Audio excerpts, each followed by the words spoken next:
fais des trucs de quand tu étais petite. Ça sert à rien. Mais moi, j'y tiens. Tu peux les donner si tu veux. Oh, sûrement pas. Je crois que je suis un homme pour personne. Je me suis aperçu que j'aimais pas le mouvement. J'aime que les choses restent qu'elles sont. Et ça, c'est pas bien, parce que c'est le contraire de la vie. Il m'a téléphoné, il m'a dit voilà, je voudrais jouer au théâtre avec ma fille, il faut absolument que tu m'écrives une pièce pour elle et pour moi. Et il voulait que ses premiers pas sur scène, ce soit avec lui. On était très fiers l'un et l'autre de travailler ensemble, mais c'était un peu le père qui montrait sa fille, quoi. Je voulais pas devoir changer. Hier encore, je voulais pas devoir grandir. Et aujourd'hui, je suis là comme un con à me demander ce qui m'arrive. Alors que tout ceci est on ne peut plus normal. Il pleure vraiment. Mon père pleure toujours vraiment. Il a ce côté sensible comme ça, donc du coup, quand ça le submerge, il met du temps à redescendre. Ça le transporte en quelque sorte. Le véritable Alain Delon, c'est un personnage ébréché. Voilà plusieurs semaines qu'Alain Delon partage l'affiche avec Anouchka, sa fille de 21 ans qu'il a eue avec sa dernière compagne, Rosalie. Au moment des saluts, il éprouve une grande difficulté à sortir de son personnage, celui d'un père quitté par son enfant.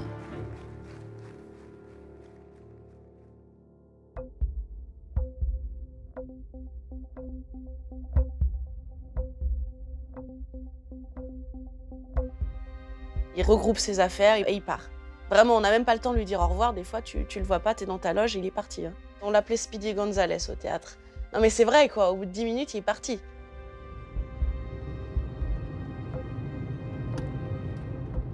Après avoir joué, après avoir été devant une salle comble, et il a besoin de solitude, de voir des arbres et des animaux. Il n'a qu'une envie, c'est de rentrer à Douchy, hein, ça c'est sûr. C'est sa maison, c'est sa vie.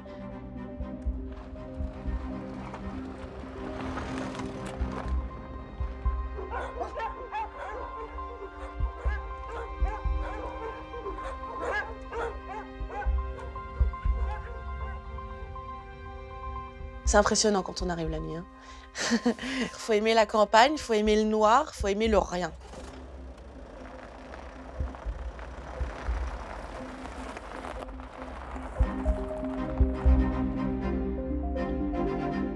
Il aime bien la solitude et c'est son truc. Côté un peu reclus comme ça. Comme un fauve. C'est un endroit où il n'est pas en danger, où il n'est pas menacé, où il n'est pas vu non plus. Il est avec son chat, il a un vieux chat qu'il a ramassé dans la rue. Il a des chiens et lui, il est au milieu de tout ça. Et je crois qu'à Douchy, il a la paix.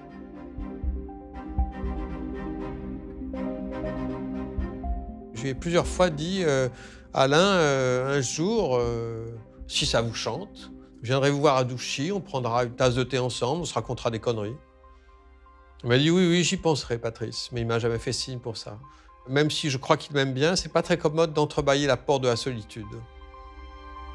Cela fait une quinzaine d'années qu'Alain Delon vit seul ici.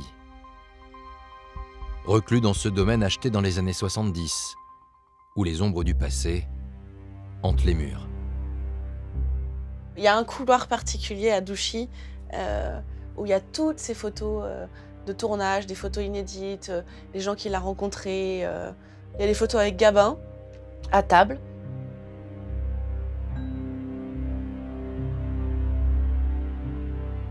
Il y a des photos de Romy, de Mireille, de Nathalie. Il n'y a pas nous, c'est-à-dire que c'est que des photos de son passé. C'est un homme hanté par le souvenir funèbre.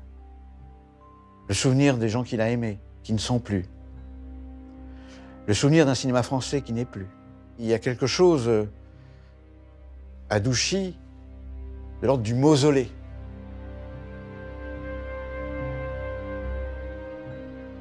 Il a vécu des choses grandioses, donc c'est sûr que ça devait sûrement être mieux avant pour lui que maintenant. Je crois qu'il est un peu nostalgique, oui. Il n'accepte pas le temps qui passe. Les photos les plus intimes, Alain Delon les a placées dans sa chambre. Ce sont elles qu'il regarde avant de s'endormir.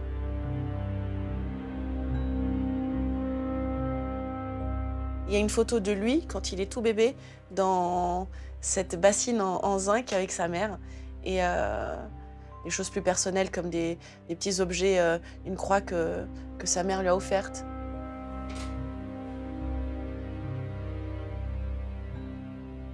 Sa petite croix, il l'emmène partout. C'est son porte-bonheur. Depuis toujours, et c'est toujours sur sa table de nuit, que ce soit dans un hôtel ou chez lui, c'est toujours là. Ça le protège. Il appelle d'ailleurs mon petit Jésus. Il dit fais un bisou à petit Jésus, parce que ça doit être quelque chose que sa mère lui disait sûrement quand il était petit, et du coup, ça reste le terme enfantin.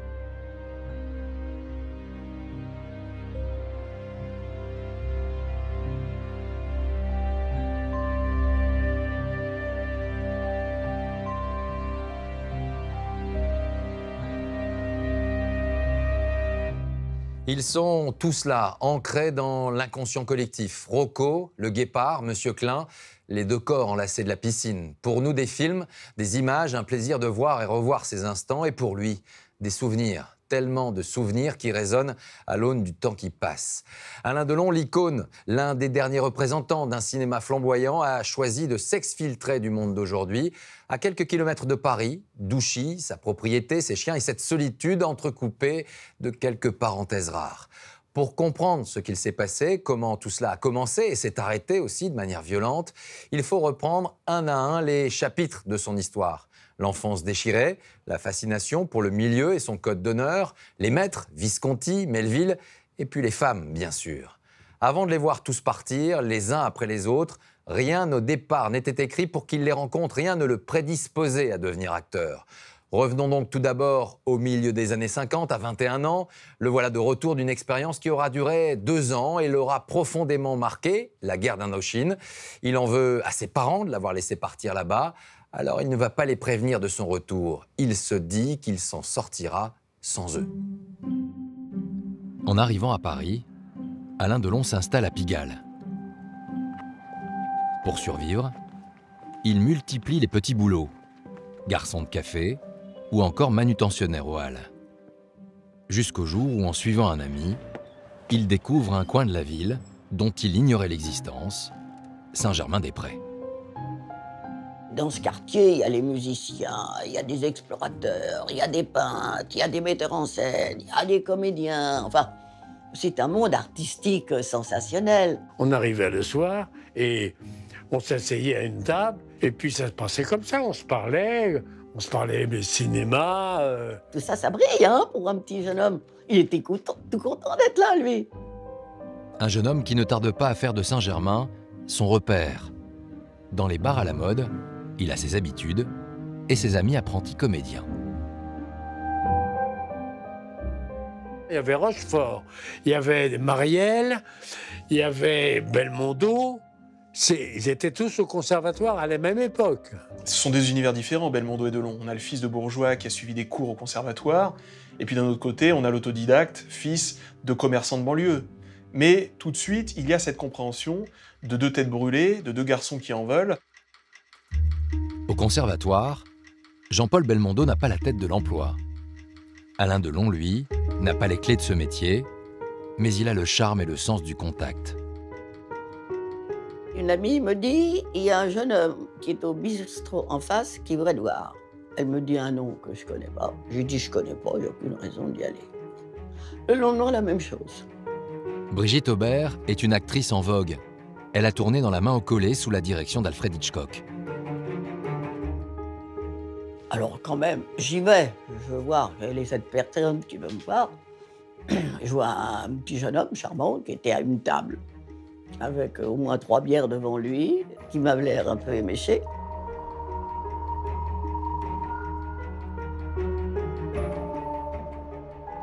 Je me dis, est-ce qu'il est mignon? Et puis, on est attiré par son regard. Parce qu'il a un œil extraordinaire qui est bleu, cerclé de noir.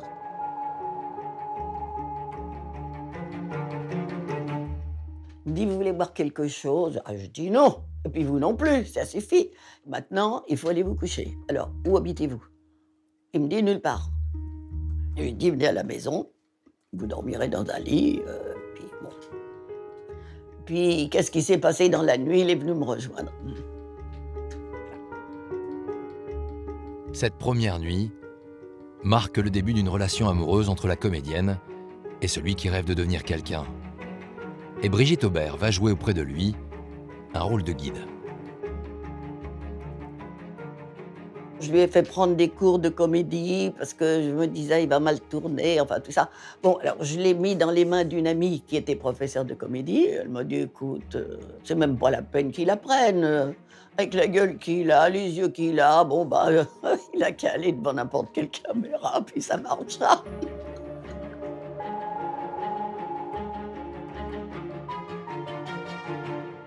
Je me trouvais personnellement fadasse, c'est-à-dire mièvre, jeune, trop.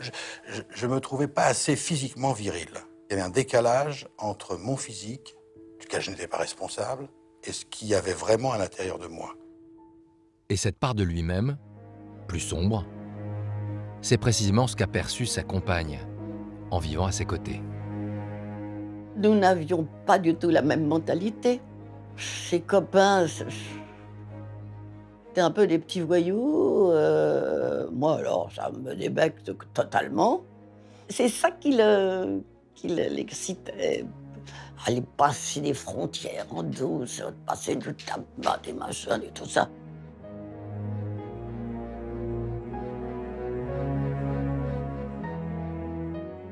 On était dans la voiture, on rentrait à la maison, et je ne sais pas pourquoi, je dois l'engueuler pour quelque chose. Elle me dit, je m'en fous, de toute façon, un jour, moi, je réussirai. Bah, je dirais, réussir. Par n'importe quel moyen, mais je réussirai, je ferai quelque chose. Je dis, par n'importe quel moyen, alors tu prends la porte, hein, et voilà. Et il est parti.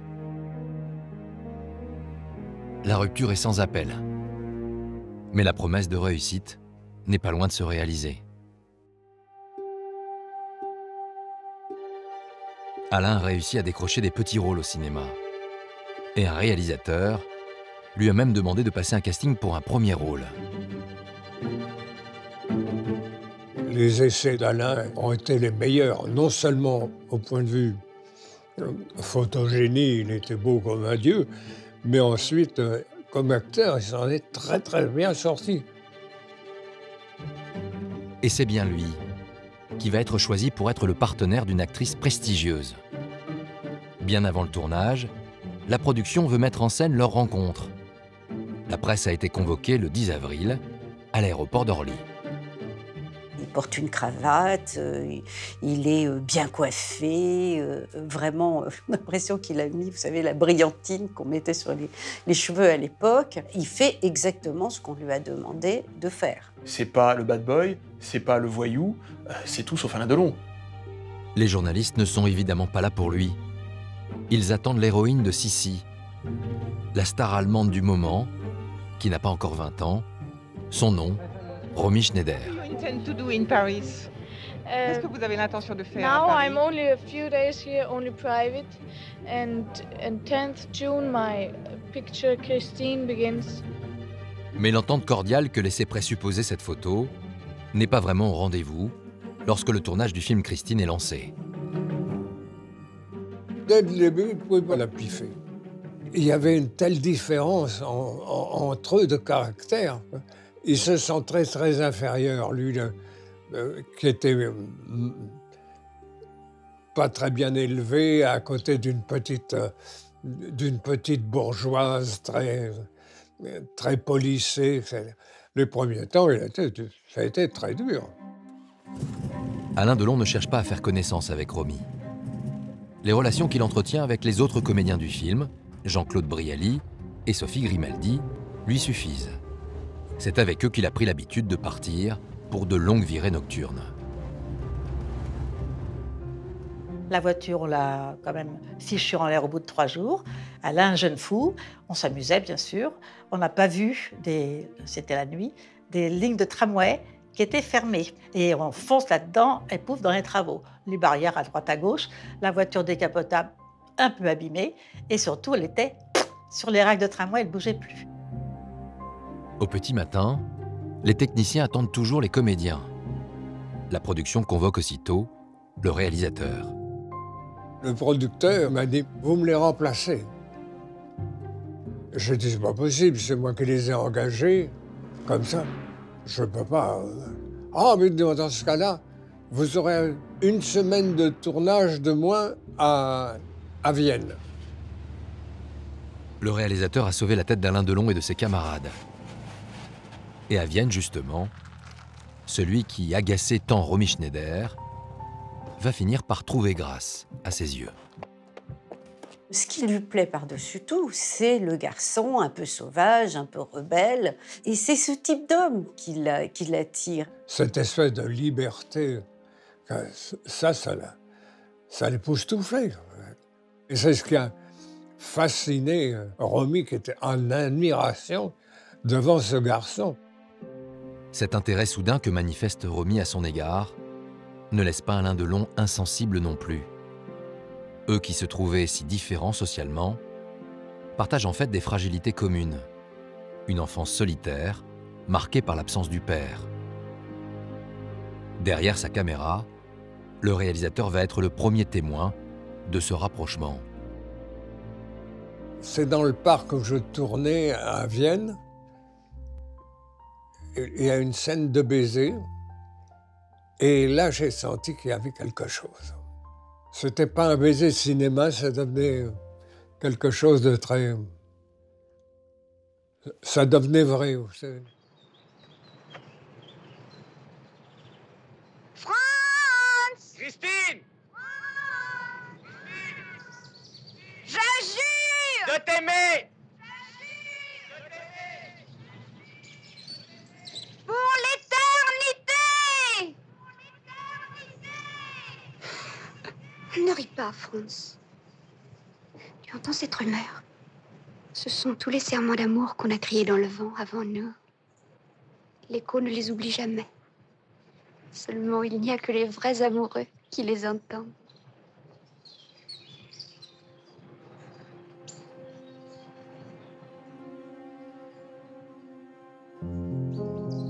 Il s'envoyait des petits mots dans la boîte aux lettres de l'hôtel. Il était aux petits soins pour Romy. Romy était aux petits soins pour Alain. Autant au départ, c'était faux. Pour moi, c'était faux, c'était fabriqué. Autant là, après, c'était vraiment vrai. Aux côtés d'Alain Delon, Romy s'émancipe enfin. Par amour, elle va transgresser l'autorité de sa mère, qui régente sa vie depuis toujours.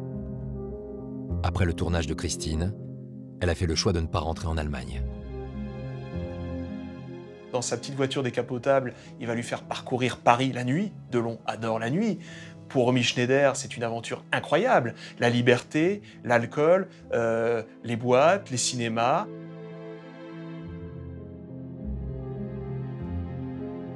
Elle découvre un milieu un peu bohème, plus artiste, qu'elle ne soupçonnait pas. Elle a vécu sous cloche entre ses tournages. Elle a beaucoup tourné, elle a travaillé tout le temps. La sortie du film Christine attise la curiosité des journalistes. Qui est donc ce jeune homme qui joue le partenaire de Romy Schneider à l'écran et dans la vie? Alain Delon a compris combien sa vie privée pouvait être aussi un accélérateur de notoriété. Chacun, au fond, va trouver chez l'autre ce qu'il n'a pas. Elle a cette réussite et lui, il aspire aussi à la réussite. Il y a de l'ambition, évidemment, chez ce garçon. Romy Schneider et Alain Delon ouvrent une séquence heureuse de leur vie. Elle se sent enfin libérée de la tutelle maternelle et lui se voit proposer un grand rôle. René Clément fait de lui la tête d'affiche de son film Plein Soleil. Celui qui se promettait de réussir à tout prix devient un comédien en vue dont le talent est unanimement salué par les spectateurs et par la critique. Il va donc falloir désormais compter avec Alain Delon. Pierre Mondy nous a dit tout à l'heure qu'il fallait 10 ans pour faire un acteur. Un jeune premier n'a pas le temps d'attendre 10 ans. Est-ce que vous considérez quand même comme un acteur? Ça, non. D'abord, je ne me considère absolument pas comme un acteur. Et je suis un peu de l'avis de Pierre, quoique moi, je pense qu'il faut encore plus de 10 ans pour devenir un acteur. Parce qu'un acteur, c'est de longues années de travail. Et c'est une carrière, dans le fond. Et pour moi, une carrière, ça représente une vie. l'éclat des yeux, le regard, le corps, le mouvement de cet homme. Sa voix aussi, il a une très belle voix de loin. Il est starisé, immédiatement. Ça a été un démarrage, on peut dire, foudroyant. Et même sur le plan international, parce que Plein Soleil a été sur le plan international. L'apparition d'Alain, quand il rentre sur l'écran, dans la salle, tout le monde faisait « Oh !» Tout à coup, il voyait quelque chose, quoi. Vous faites cet entraînement de boxe pas uniquement pour perfectionner vos muscles, c'est parce que quand même le cinéma est derrière. Bah, le cinéma est derrière, mais je suis très content aussi de pouvoir perfectionner mes muscles. Oui. Et le cinéma est derrière de quelle manière? Un film? C'est un film de Visconti que je dois faire fin janvier. Oui.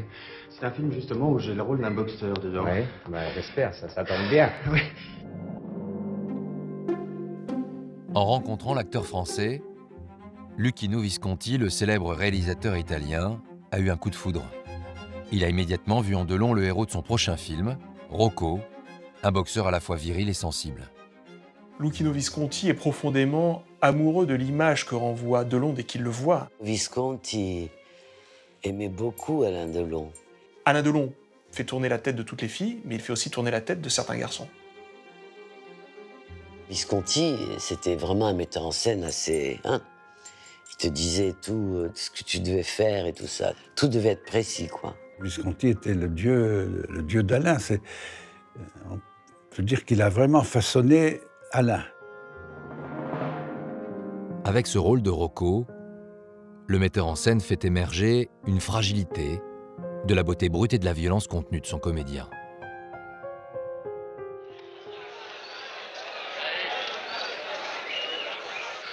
Qu'est-ce qu'il y a, Rocco? Ça va pas? Tu vois, Chiro, c'était facile pour moi, cette victoire. Parce que ce n'était pas lui que j'avais devant moi. C'était comme si je me battais contre quelqu'un d'autre. Quelqu'un d'autre qui attirait ma haine. Toute cette haine que j'avais accumulée en moi. Sans le savoir, peut-être. C'est une chose horrible, Chiro. Si tu savais comme c'est horrible. De la haine, toi? Toi qui es la bonté même? Allez, Rocco, tu deviendras un grand champion. Il deviendra un grand champion. J'en suis sûr.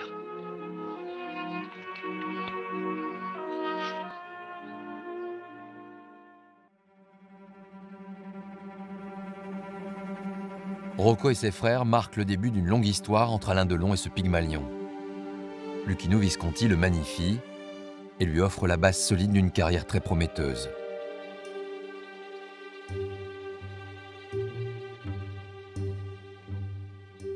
Papa était en admiration quand il a découvert la première fois, il a vu une affiche de cinéma avec des acteurs connus et en dessous avec Alain Delon et un tel et un tel. Papa était très fier, il était surpris et puis surtout après une absence très longue d'apprendre que Alain joue dans un film.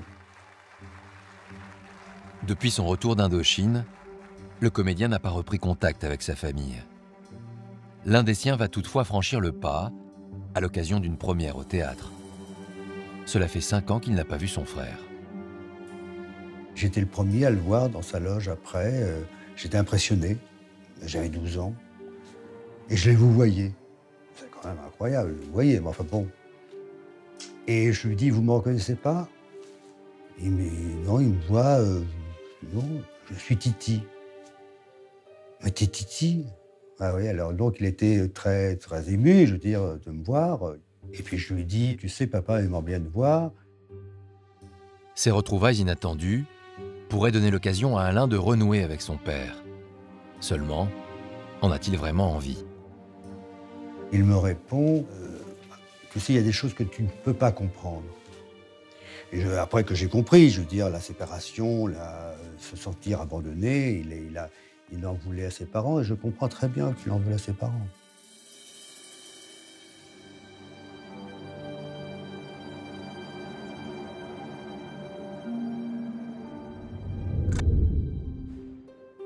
L'origine de cette blessure remonte aux premières années d'Alain Delon. Tout s'est joué lorsqu'il avait 4 ans. Le père d'Alain était projectionniste et sa maman était ouvreuse. Ils se sont connus et ça fait tilt et ils ont fait un beau petit. Ses parents sont connus dans une passion extraordinaire, c'était très fort. Et dans une passion, parfois, c'est tellement fort qu'après, ça peut être le crash. Et il a vécu ce crash, il l'a vécu dans cette tripe. La mère d'Alain, surnommée Mounette, obtient la garde de son fils lors du divorce. Mais elle ne peut l'élever. Car sa rencontre avec Paul Boulogne, à la tête d'une grande charcuterie de Bourg-la-Reine, a changé sa vie. Mounette ne pouvait pas, en travaillant toute la journée, s'occuper de son fils, etc. Ils étaient tout seuls dans la charcuterie. Popol était dans le laboratoire, l'atelier, enfin derrière. Elle s'occupait entièrement du magasin, de tout. C'était une vie de fou qu'ils avaient. Et on ne pouvait pas élever un enfant là, c'était pas possible. Le jeune Alain a été confié à une famille d'accueil, dont le mari est gardien de prison. Il passe ses journées au cœur du système pénitentiaire de Fresnes. Il joue dans l'enceinte d'une prison qui est la prison de Fresnes. C'est pas n'importe quoi pour un enfant. Fresnes est une prison dure avec des conditions d'hygiène etc. difficiles. Et les gens qu'on emmène, qui sont menottés, et les barreaux, ils voient tout cela. Mais cette vie chaotique ne s'arrête pas là. À l'âge de 8 ans, Alain Delon doit quitter sa famille d'accueil. Sa mère le place alors dans un internat. Ça ne durait jamais très longtemps parce qu'on lui ramenait. Il était assez impossible. Il avait le diable dans le corps. Je ne sais pas ce qu'il pouvait faire dans une classe, mais ça ne durait jamais très longtemps. Il est viré de toutes les écoles de Bourg-la-Reine. On n'en veut pas. Parce qu'il est insupportable, parce qu'il est totalement indiscipliné. Tout ce qu'il ne faut pas faire, il devait le faire. Par esprit de révolte, de liberté. Il y a dans cette indiscipline le désir de provoquer et sans doute d'attirer l'attention de celui qui lui a tant manqué. Son père, Fabien Delon, qui lui aussi a refait sa vie. Avec Élise, il a eu un second fils prénommé Jean-François.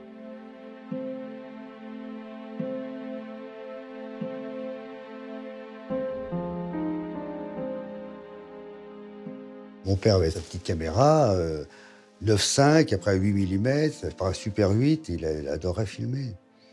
Les vacances, les voyages, les amis qui se rencontrent. Les moments où Alain apparaît dans le champ de la caméra de son père sont rares et fugaces. Le voici à 12 ans, tendre et complice avec son demi-frère. Des images qu'il n'a peut-être jamais revues depuis. On le voit par bribes sur ces images, mais pas présent tout le temps.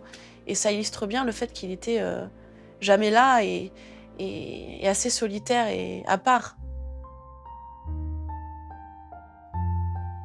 J'ai des souvenirs d'Alain qui lit un journal en descendant la rue de la Île-et-Roses. Il y a plein de petits moments comme ça, furtifs. Le père d'Alain met en scène son fils dans cette séquence de lecture. Ce sont en quelque sorte les premiers pas d'un tout jeune acteur.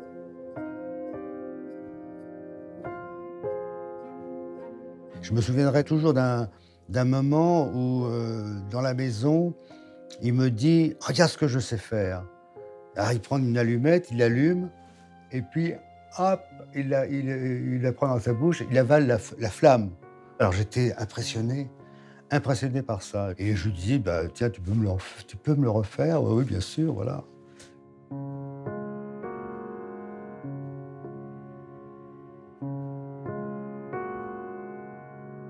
Quelques années plus tard, à 14 ans, Alain Delon est renvoyé d'un 6e pensionnat. Il faut se rendre à l'évidence, les études ne sont pas faites pour lui. Il passe un CAP de charcutier, poussé par son beau-père et par sa mère, à un moment donné où il se demande qu'est-ce qu'il va faire. Il a 15-16 ans à ce moment-là. Comment échapper à un avenir qu'il n'a pas choisi? L'idée de s'engager dans l'armée lui vient en découvrant une affiche et il va trouver l'argument essentiel pour convaincre ses parents de le laisser partir. En faisant le service militaire plus tôt, ça diminuait le temps du service militaire. Son père et sa mère, ils se sont dit, bah oui, bah, s'il a envie d'y aller, comme ça c'est bien, il fera 6 mois de moins, ça sera bien. Alors qu'il rêvait d'intégrer l'armée de l'air, Alain Delon est finalement affecté dans un autre corps. Il s'est retrouvé dans la marine alors qu'il a le mal de mer absolu et qu'il déteste tout ce qui touche au bateau. Sur le Gustave Zédé, ravitailleur de sous-marins basé à Toulon, il se retrouve matelot radio. Il intègre une petite unité de 12 soldats. On voyait un jeune garçon, beau garçon, j'insiste, beau garçon, mais difficile à sonder. Il parlait très très peu. C'était oui, non et c'est tout. On ne savait pas d'où il provenait, on ne savait pas s'il avait des parents, on ne savait pas s'il avait de la famille, où il était né.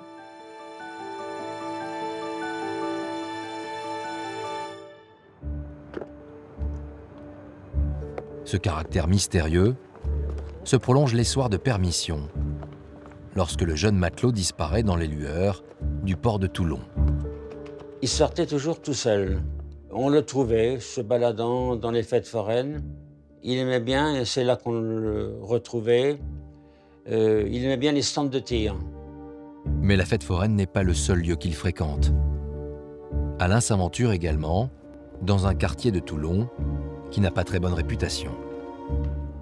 Il n'y avait pas de meurtre, il n'y avait pas de bagarre au couteau comme ça. Non, il y avait des filles qui faisaient un peu de scandale de temps en temps. Il a une attirance pour ce qui est marginal, quelque chose qui doit s'apparenter dans son esprit à ce qui est hors la loi, à ce qui est l'aventure. Le jeune marin se lie d'amitié avec le patron d'un bar, Charles Marcantoni. En le fréquentant, il découvre, fasciné, le monde des affranchis.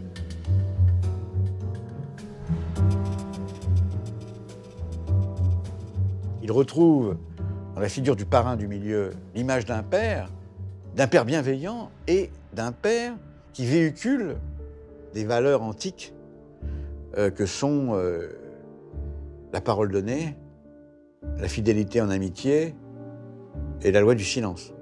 Ça compte dans l'imaginaire et dans la construction d'une image masculine, d'une figure masculine, héroïque, virile, avec une sensibilité, parce que ces hommes ont aussi une sensibilité. Influencé par ses nouvelles fréquentations, le jeune matelot a quelques difficultés à se conformer à l'autorité de l'armée. Jusqu'au jour où il franchit la ligne jaune en volant du matériel radio. Et alors là, on va lui dire, c'est soit tu es exclu de l'armée, de la marine, soit tu remplis 2 ans et tu pars en Indochine. Il faut quand même se rendre compte qu'on est en pleine guerre d'Indochine. Alain Delon a le goût de l'aventure. Et la prime d'engagement dans l'armée finit de le convaincre de partir faire la guerre en Indochine. Il y restera 2 ans. À son retour, il en veut finalement à ses parents d'avoir autorisé son départ. Il a désormais la conviction qu'il ne peut compter que sur lui-même pour s'en sortir. Son audace se révélera payante. 6 ans seulement après son retour à Paris, auréolé du succès de Plein Soleil et de Rocco et ses frères, Alain Delon est devenu une star.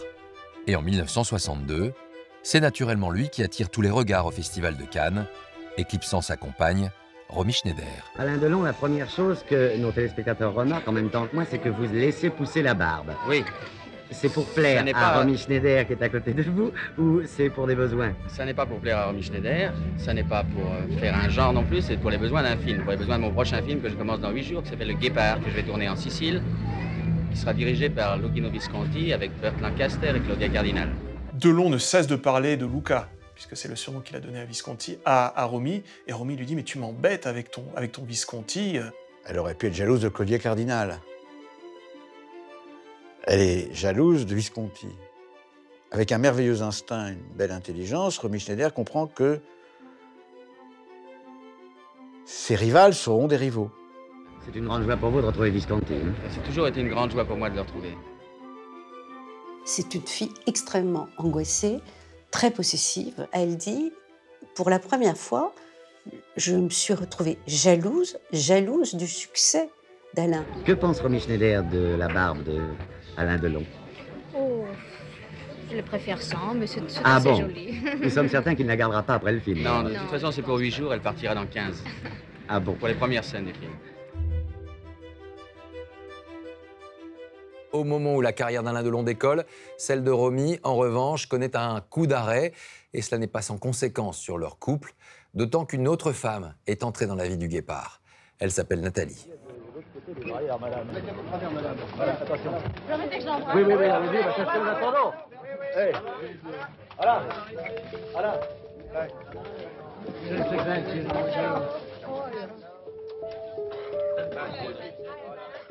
Ils se ressemblaient tous les deux. C'est incroyable. Comme si c'était deux sosies, quoi.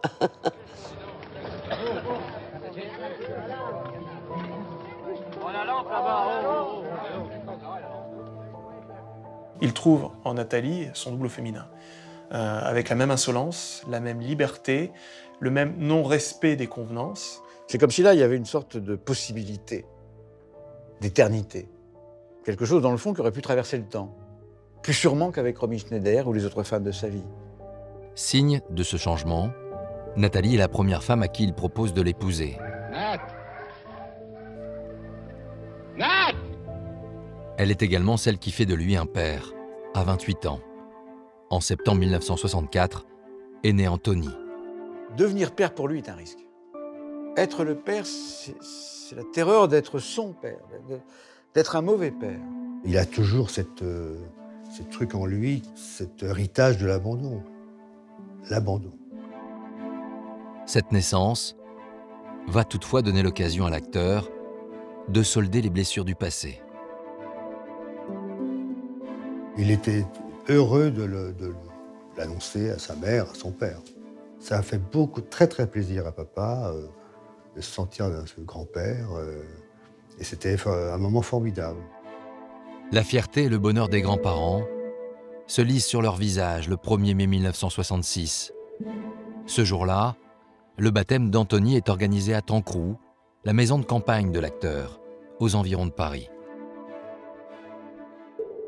Il y avait papa, il y avait sa maman, on était tous réunis. C'est la seule fois d'ailleurs où on était tous réunis. L'acteur affiche également un large sourire. Tous les cercles de sa vie sont autour de lui pour la première fois. Son ami des débuts, le comédien Jean-Claude Brialy, le cinéaste Luchino Visconti, et son père, avec sa petite caméra. Alain était très heureux de ce moment. Papa avait amené un petit cadeau, enfin voilà, c'était chaleureux. Donc, on peut considérer ça comme une réconciliation, de pardonner peut-être. Alain Delon semble enfin apaisé.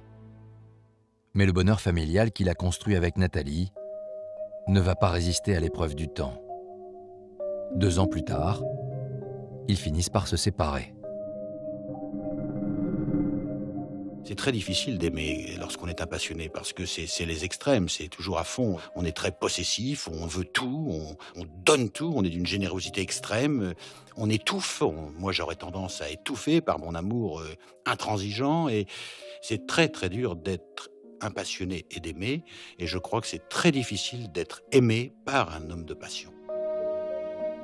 Il n'est pas dupe du sacrifice que demande la vie à ses côtés. Nathalie ne peut accepter de renoncer à sa carrière pour se consacrer totalement à lui et à l'éducation de leur fils. C'est une femme entière et un jour elle part avec Anthony. Elle part et elle laisse l'appartement tout à Alain. L'acteur est désarmé. D'habitude, c'est lui qui est maître du jeu dans sa relation aux femmes. Ce départ est un échec. Anthony vient d'avoir 4 ans, l'âge qu'il avait quand ses parents ont divorcé. Quelle ironie du destin. Il y a là une transmission du passé, du propre passé du père. Ce n'est pas la transmission qu'il aurait souhaitée, c'est sûr. Pas celle-là. L'acteur ne se laisse pas envahir par ses souvenirs douloureux. la préparation de son prochain film, La piscine, réalisé par Jacques Deray, avance. Il lui manque toutefois une partenaire. On avait pensé à Delphine Seyrig, on avait pensé à Monica Vitti, on avait pensé à un certain nombre de comédiennes très connues à cette époque-là, mais qui toutes hésitaient à se mettre pendant tout un film à maillot de bain. Il suggère un nom au producteur. Cela fait 5 ans qu'il a quitté Romy, sans la perdre de vue. Elle vit à présent à Berlin avec son mari, Harry Meyen. Et elle ne tourne presque plus. Il sait qu'un Romy va mal, il sait qu'elle a besoin de quelque chose, et il pense à un cadeau à lui faire. Il avait tellement envie de la remettre en piste, en selle, mais surtout, effectivement, de payer une espèce de dette que personne, d'ailleurs, ne lui demandait. Le producteur a dit « Romy Schneider, enfin, c'est une has-been, les Sissi, il n'y avait pas question. » À l'époque, Alain Delon est au sommet de sa carrière. Il sait très bien que rien ne peut lui être opposé, alors il insiste auprès du producteur. Et Alain lui dit « Écoute, je vais être très clair, en fait, c'est Romy Schneider qui doit faire le rôle, c'est elle où je fais plus le film. » Il impose Romy, il lui ouvre les portes du cinéma français. L'acteur obtient gain de cause. Ce 12 août 1968, il l'accueille à sa descente d'avion à l'aéroport de Nice. Je ne cacherai pas que je suis un peu ému, oui, parce que finalement, c'est à peu près jour pour jour, après 10 ans se sont écoulés depuis la première fois où je suis venu l'accueillir sur un aéroport, en 1958.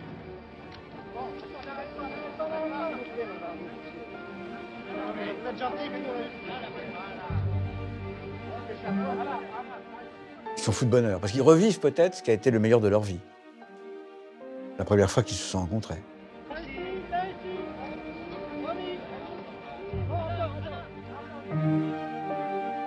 Le tournage de La piscine débute une semaine plus tard à Ramatuelle. Et très vite, les doutes des producteurs s'estompent.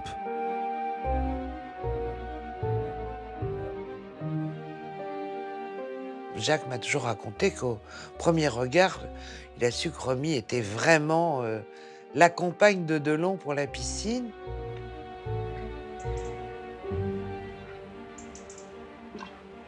Il y a quelques scènes de tendresse et d'amour entre eux qu'on avait répétées, sur lesquelles on avait parlé. Par exemple, personne ne gratte comme toi, quand il lui gratte le dos, etc.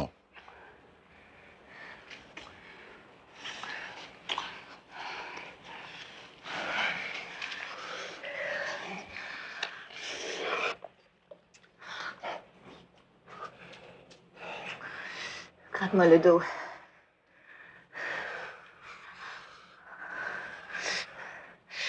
Ah, personne ne le fait comme toi.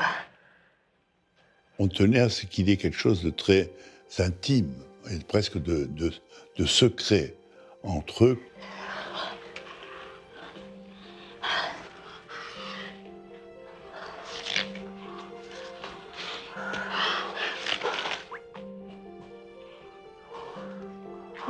Ce qu'elle me racontait m'a toujours fait penser qu'Alain était resté dans son cœur d'une manière très, très importante. Elle ne l'avait pas du tout oublié. Il y avait toujours quelque chose. Elle avait toujours une émotion quand elle le voyait. Probablement réprimée. Pousse la guêpe là, juste là. Là. Vas-y.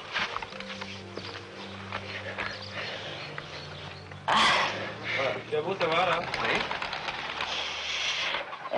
Tu es encore où? Non, vas-y, couche-toi, ça tourne en ce moment. Alain Delon reste concentré sur son rôle qui doit montrer de lui un visage plus sombre, notamment dans une scène essentielle du film. Une séquence au cours de laquelle son personnage en vient à tuer l'un de ses amis par jalousie. Delon est avant tout caractérisé par une certaine impassibilité.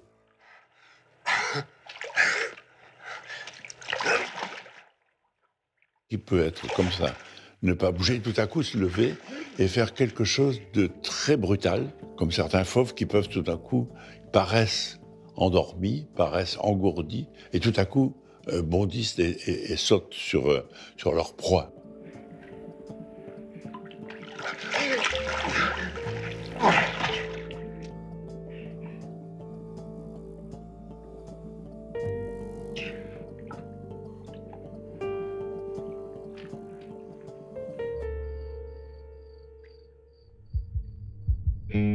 Les séquences suivantes mettent en scène Alain Delon face à un inspecteur qui vient l'interroger. Et la réalité va rejoindre la fiction. Le 3 octobre 1968, 2 policiers s'invitent sur le tournage. Ils ont dû interrompre le tournage au moins 2 fois, je crois, pour qu'Alain puisse aller répondre à des questions de la police. C'est un fait divers survenu 2 jours plus tôt qui a tout déclenché. On découvre dans une décharge des Yvelines, à Elancourt, un cadavre enveloppé dans une enveloppe plastique. On regarde qui c'est, on trouve son identité, et il habite chez Alain Delon dans un hôtel particulier à Paris. C'est son adresse, il a été son garde du corps, son homme à tout faire. Markovitch était un ami de Delon. Enfin, il y avait un lien évident et même de relative proximité entre Markovitch et Delon. Justement, les enquêteurs tombent sur une lettre écrite par Stéphane Markovitch quelques jours avant sa mort. Il y porte des accusations graves contre Alain Delon et l'un de ses amis, François Marcantoni. Il dénonçait, comme peut-être s'il disparaissait, eh bien, un voyou qui était très connu dans le milieu, qui était ami de Delon. À cela s'ajoute un éventuel mobile du crime. Un mobile lié à l'ex-épouse d'Alain Delon. On accusait sa femme, Nathalie, d'avoir eu des rapports avec Stéphane Markovitch. Et alors Delon l'aurait fait abattre à cause de ça. La succession de rumeurs et la personnalité de l'acteur attisent la curiosité médiatique. La pression ne retombe pas. Le 23 janvier 1969, il est entendu par la police pendant 35 heures. À l'issue de cette audition, il choisit de faire une déclaration à la télévision. Mon audition a porté essentiellement sur les points suivants. Reconstitution détaillée de ma vie au 22 de l'avenue de Messine et de l'ambiance familiale. Rappel détaillé de mon amitié avec Stéphane et explication des raisons pour lesquelles, en dépit de ses indélicatesses, j'avais continué à l'aider. Pour beaucoup de gens, si l'énigme reste sans solution, je demeure celui dont parlent les lettres de Stéphane, sans que l'on cherche à distinguer plus exactement la portée des allégations qu'elles contiennent. Une déclaration qui touche l'opinion, mais qui ne freine pas la machine judiciaire. En mars, le scénario se répète à l'identique. Alain, bonjour d'abord. Est-ce que l'on peut préciser tout de suite que cette nouvelle audition n'est pas une surprise? Absolument pas, non. Il paraît que cela sera très long. Je ne sais pas, je ne sais pas, ça dépend du juge d'instruction. On dit que M. le juge Patard a l'intention de vous poser beaucoup de questions. Eh ben, j'y répondrai. Elle a une grande dignité, il traverse tout, la tête haute, donc il a traversé ça comme un orage de plus, en attendant qu'il arrive au bout. Dans quel état d'esprit venez-vous à cette audition? Très bien. Absolument pas ni nerveux, ni crispé, ni fatigué, comme la presse a l'habitude de l'annoncer. S'il vous plaît. C'est atroce d'être accusé de tout ça, hein. C'est horrible. Et quand on sait soi-même qu'on est innocent, on prend sa distance. Au plus près de lui, dans cette épreuve, il y a une femme, une comédienne rencontrée peu de temps auparavant. Mireille d'Arc partage désormais sa vie. Il y a Mireille qui est très très très forte, très rassurante, très calme, très zen, très costaud. Elle lui a adouci sa vie, elle lui a organisé sa vie. Mireille m'a dit un jour, je vis 23h30 pour Alain par jour et une demi-heure pour moi.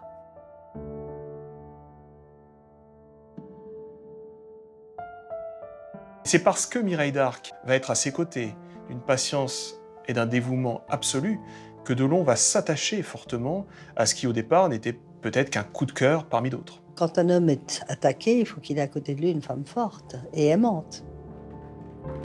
Et le couple Delon d'Arc saura résister à tout cela. 6 mois ont passé depuis le déclenchement de l'affaire. Les insinuations et les soupçons n'ont pas cessé. Pour tenter d'y mettre fin, Alain Delon accepte de recevoir en exclusivité un journaliste qui l'a déjà interviewé pour le Nouvel Observateur. Il est cette fois mandaté par une chaîne britannique, la BBC. On a commencé à parler et Delon a été absolument odieux. Il le prenait de très haut, les journalistes, la politique, moi, etc. Enfin, il n'y avait pas un seul fait concret. Je lui ai dit, écoutez, ça va comme ça, vous êtes en train de me faire un numéro qui n'a ni queue ni tête, on ne peut pas continuer. L'acteur accepte finalement le principe de l'interview. Aucune question ne sera éludée. Va-t-il trouver les mots pour convaincre le public de son innocence? L'entretien est enregistré en anglais, à son domicile de la rue François 1er, à Paris. Pour l'interview, le réalisateur m'avait dit on pourrait peut-être faire ça en mouvement. Ah bah tiens, on va jouer au billard alors.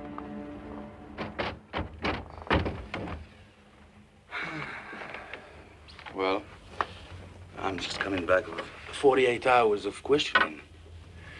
It wasn't that funny. But anyway, what else can I do? I'm not that tired anyway. As soon as I come back home, I just play 5 minutes at the billiard. And I just forget everything. It's all right.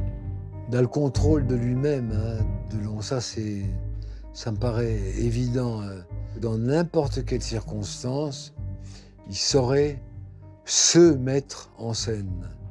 Could you kill a man or have a man killed? Is that a fair question in the middle of the Markovic affair? If I'll answer yes, people would do, And let's say I'll answer no, they would do, Bien sûr qu'Alain serait capable de tuer un homme. Bien sûr qu'il l'a fait quand il était à la guerre. Mais il ne pouvait pas répondre « oui, je suis capable », parce qu'à ce moment-là, ça se rapportait immédiatement au contexte de l'affaire Markovic.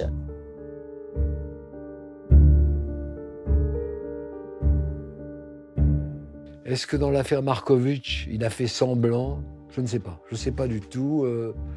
Il me laisse très perplexe. Il y a une partie de cet homme qui est caché, alors qu'il fait semblant de ne pas être dissimulé du tout. When the investigation of the Markovic affair is over, do you think you're going to be arrested? Why? Why would I be arrested? I'm not guilty. So why do you want them to arrest me? I think it could be funny anyway, for a short time. But I don't see how and why. Strange question.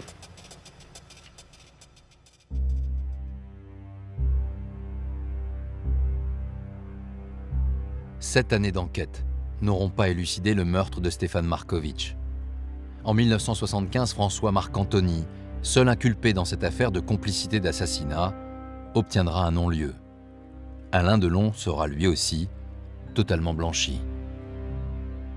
Moi, j'ai tendance à dire qu'Alain Delon n'a pas versé de grosses larmes sur la disparition de son factotum, mais je ne pense pas qu'il ait donné des instructions. Par contre, est-ce que son ami François ait anticipé, voilà, en disant ce Hugo, comme il parlait, etc., il embête mon ami, donc Delon, hors de cause. L'affaire Markovic reste à tout jamais un mystère non élucidé dont les rebondissements ont mis l'acteur à rude épreuve pendant plusieurs années. Alain Delon en sort innocent mais blessé. Cette histoire a touché en lui quelque chose de profond et ses rôles au cinéma s'en ressentent. Il creuse de plus en plus cette veine noire, celle du polar, des flics et des voyous. Un metteur en scène est à l'origine de tout cela. L'acteur a trouvé en lui un nouveau maître. Le tir rapide n'obéit à aucune règle du tir classique. Pas quitter la cible des yeux. Négliger totalement la visée. Premier geste essentiel, le chassé de la veste. Au début de l'année 1972, Alain Delon tourne son 3e film sous la direction de Jean-Pierre Melville. S'il y a quelqu'un qui a véritablement dirigé au millimètre Alain, c'est Melville.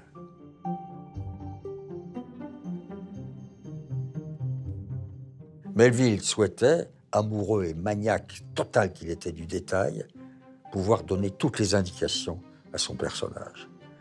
Et Delon les acceptait. Totalement.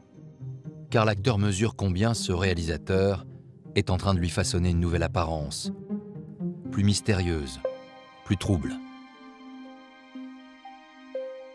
Melville va lui construire, avec cette image de solitaire, de dur à cuire, le mythe Alain Delon. Il l'a habillé comme on habillait les marginaux, les rebelles, les déclassés, et il en a fait son héros.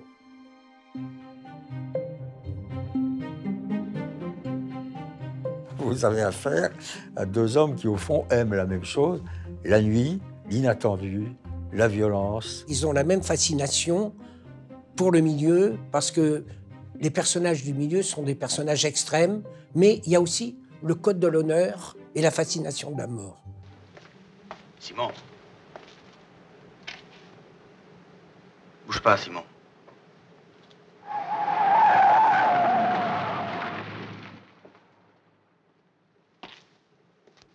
Ne bouge pas, Simon.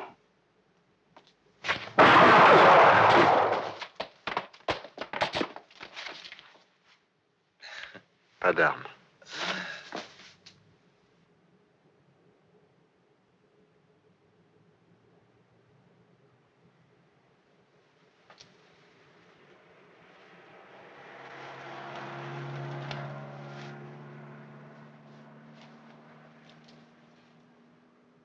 Je ne crois pas que t'as tiré un peu trop vite. T'es pas sûr qu'il se suiciderait, lui? Delon et Melville se sont trouvés immédiatement, comme si c'était flairé, quoi. C'est une relation père-fils, là encore. Hein. Cette relation presque filiale n'empêche pas les tensions sur le plateau. Au fil des jours de tournage, elles sont de plus en plus nombreuses. Le réalisateur tente de contraindre le fauve. Peine perdue, le comédien ne tarde pas à griffer.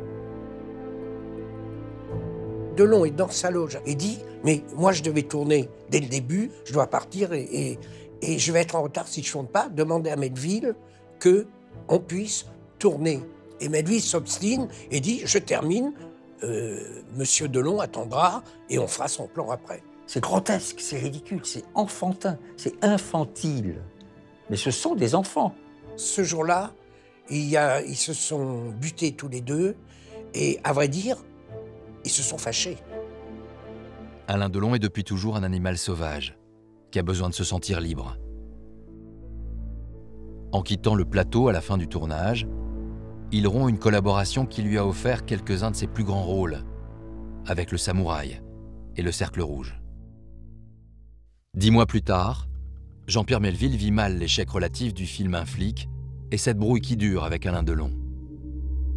Philippe Labro, son ami journaliste, tente de lui changer les idées le temps d'un dîner.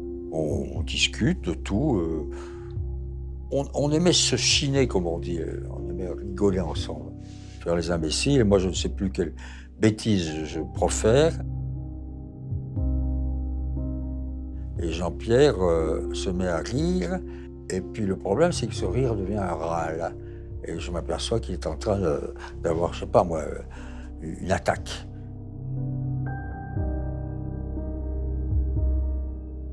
Samu arrive et on l'emmène très très vite sur un brancard à l'hôpital. Seuls quelques rares intimes sont prévenus de l'accident vasculaire cérébral que le réalisateur vient de subir. Parmi eux, Alain Delon, bien sûr. Delon décide de prendre son hélicoptère le soir et de revenir sur Paris tout de suite pour voir Jean-Pierre. C'est un peu comme deux frères, tout d'un coup, qui ont été fâchés, qui ont besoin de se voir.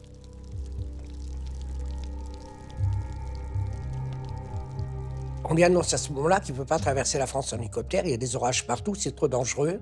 Donc, il garde son chauffeur, la voiture qu'il a amenée à l'aire d'embarquement, et il traverse toute la France pendant la nuit. Dès son arrivée à Paris, l'acteur débarque au domicile du réalisateur, où il est accueilli par son neveu. Je vois arriver Delon, que je n'attendais absolument pas. Et il me dit, comment va-t-il? Et à ce moment-là, je lui dis, mais il est mort.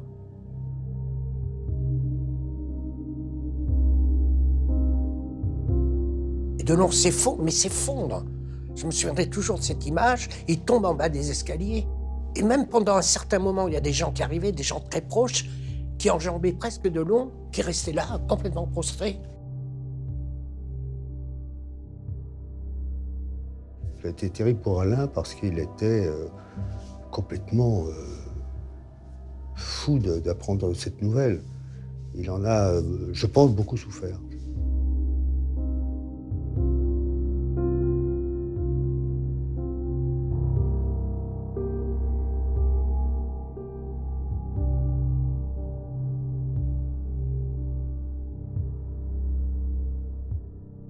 Trois semaines plus tard, Alain Delon accorde un entretien à la télévision. Il revient sur sa carrière et forcément une question lui est posée sur la disparition de Jean-Pierre Melville.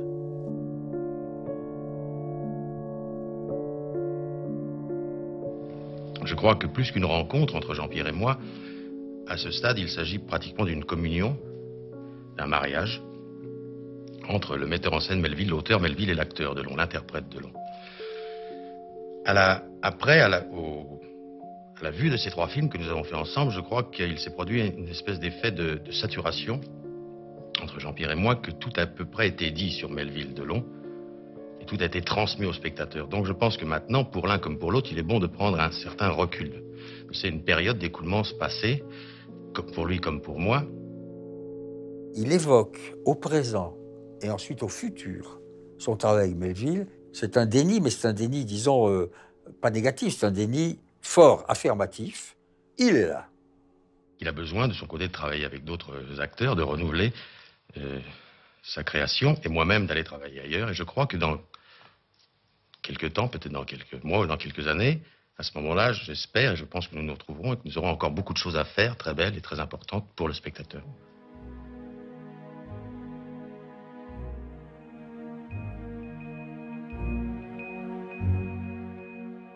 C'est fou de penser combien il repousse la mort de Melville. Enfin, il ne veut pas l'admettre. On a l'impression qu'il le rencontrera 8 jours plus tard, et en tous les cas qu'ils prendront rendez-vous après s'être éloignés l'un de l'autre pour refaire à nouveau un film ensemble. C'est comme s'il voulait que cette interview ait lieu 3 semaines avant sa mort, que Jean-Pierre Melville ait pu l'entendre. C'est conjurer l'inéluctable. C'est une nouvelle fois cette appréhension d'une réalité trop douloureuse qui le pousse à refuser quelques mois plus tard un film de Luchino Visconti. Je ne veux pas voir Visconti obligé de diriger sur une chaise roulante. C'est quelque chose que je ne peux pas accepter.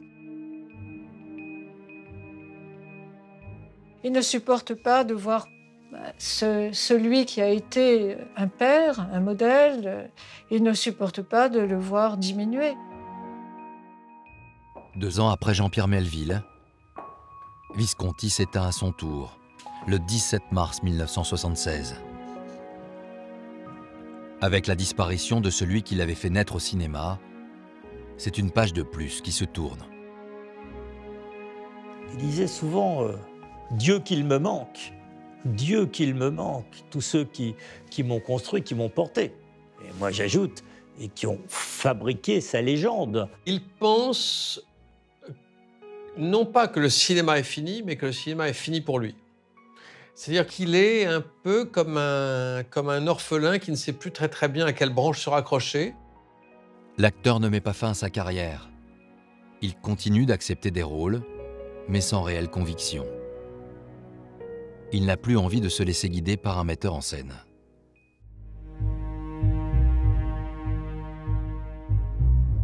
Il était las de ce métier d'acteur. Il ne s'accomplissait plus. Je crois qu'il avait besoin de réaliser, en fait. Se diriger lui-même, avoir la totale maîtrise d'une œuvre, voilà peut-être la clé pour retrouver un intérêt au cinéma. En 1980, Alain Delon franchit le pas. Et il va multiplier les risques. Il devient à la fois producteur, réalisateur et acteur du film pour la peau d'un flic. Si c'est réussi, ce sera grâce à moi, et si c'est raté, ce sera que de ma faute. Il connaissait tous les angles de caméra sur le bout des doigts, plus le texte et plus le reste. Il passait d'un rôle à l'autre. D'abord, le metteur en scène qui précisait exactement à ses troupes ce qu'il désirait et ce qu'il voulait avoir comme résultat sur l'écran. Et après, il passait au comédien, il se concentrait, et c'est le comédien qui parlait.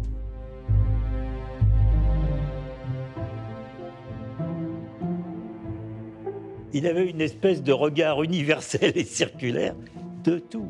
Et y compris si pendant un plan ou quelque chose, il se passait quelque chose juste derrière lui, il le voyait, on aurait dit qu'il avait un rétroviseur dans l'oreille. Ce souci du détail est filmé dans la salle qui doit accueillir l'avant-première du film. Là aussi, Alain Delon dirige les opérations. À partir de la moitié gauche de l'écran, tout est flou et c'est net à droite. Mettez pas votre main parce que vous êtes filmé. Alors ça, il faudra qu'on m'explique. Non, mais vous l'avez vu. Je veux dire, il n'y a aucune définition à gauche. Tout est net à droite. Et sur l'autre machine, il y a une définition totale sur tout l'écran. Donc il y a obligatoirement un problème. Ah, je reste là. Moi, je passe pas la projection sur l'écran. Delon, c'est pas forcément la soif du pouvoir, mais c'est la soif, l'envie du contrôle des choses. Bon, il y a un problème au niveau du son. Le son est cotonneux, complètement cotonneux. Le son est cotonneux, le son est dégueulasse. Vous le sentez, ça, quand même? Non? Ouais, non, vous êtes à l'aise, vous? Non, ah bon? Je suis à l'aise parce que je considère que vous êtes le patron, là. Ah non, pas du tout. Bah, alors, non. Je vous dis que le son est dégueulasse. Vous l'entendez, ça? Il est cotonneux, il n'est pas... Alors, on va regarder la tête. Alain Delon a toujours eu la tentation d'être un démiurge. Quelqu'un qui contrôle tous les aspects d'un film. Ce côté omniscient, Alain Delon présente Alain Delon dans un film d'Alain Delon. Ok, on va recommencer.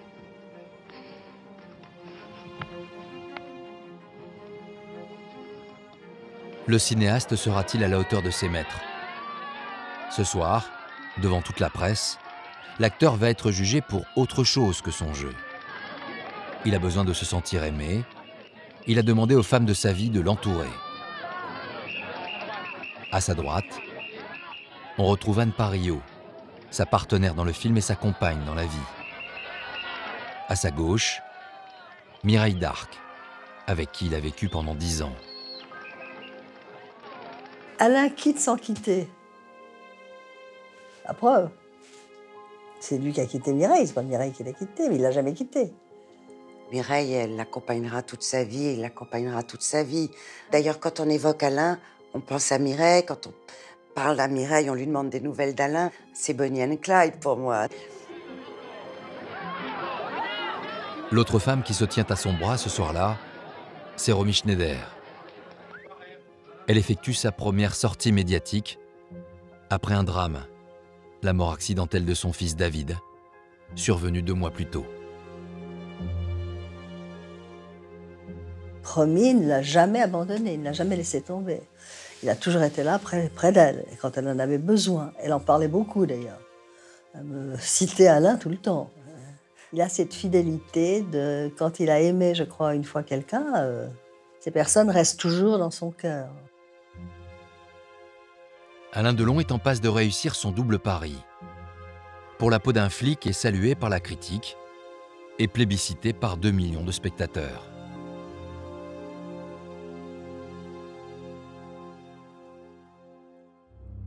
Sept mois plus tard, le 29 mai 1982, Alain Delon est chez lui à Paris et il n'arrive pas à trouver le sommeil.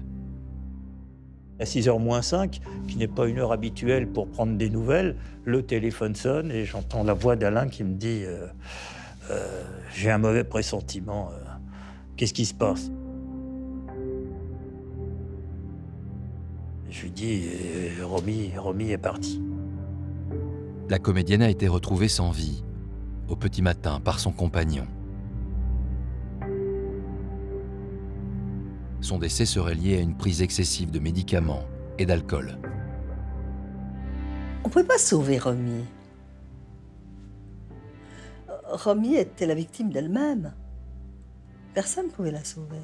On pouvait lui apporter de la chaleur, on pouvait lui apporter de l'amour, on pouvait lui apporter une présence, du réconfort, mais on ne pouvait pas la sauver d'elle-même. L'acteur se rend immédiatement à son domicile rue Barbet de Jouy à Paris. Au pied de l'immeuble, une foule est déjà massée. Avec Alain, on rentre, il Il y avait des journalistes partout et tout, mais qui étaient très, très, très respectueux.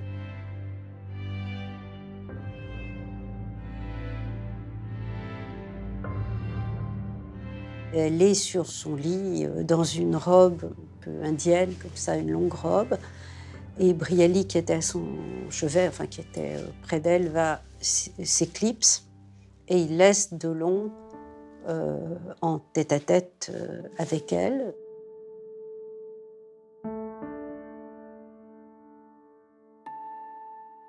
Dans cette chambre mortuaire, elle avait l'air, j'ai envie de dire, sereine. On y a passé pas mal d'heures. Il rentrait, il sortait. Moi, ça y est, je restais, j'étais là.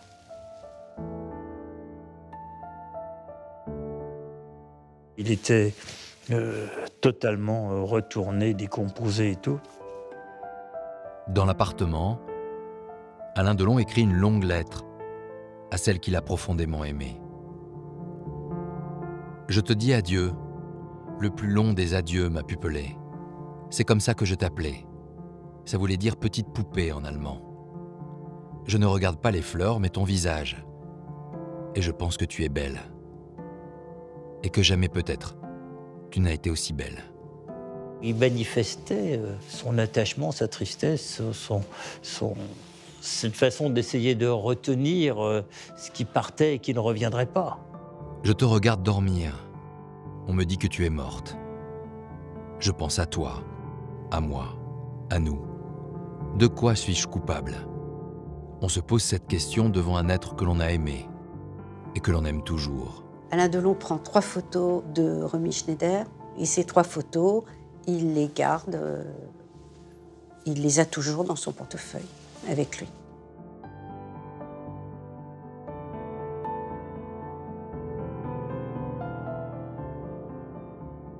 On est resté là longtemps et Alain a organisé complètement les obsèques de Romy. Comme si l'histoire continuait, c'était une façon de lui dire adieu. Le 2 juin 1982, Romy Schneider doit être enterrée en région parisienne, dans la commune de Boissy-sans-Avoir, où est située sa maison de campagne. Comme prévu, Alain Terzian passe chercher Alain Delon. Au moment de l'enterrement, devant la voiture qui devait nous emmener, il m'a dit « Tu y vas toi, j'irai demain ».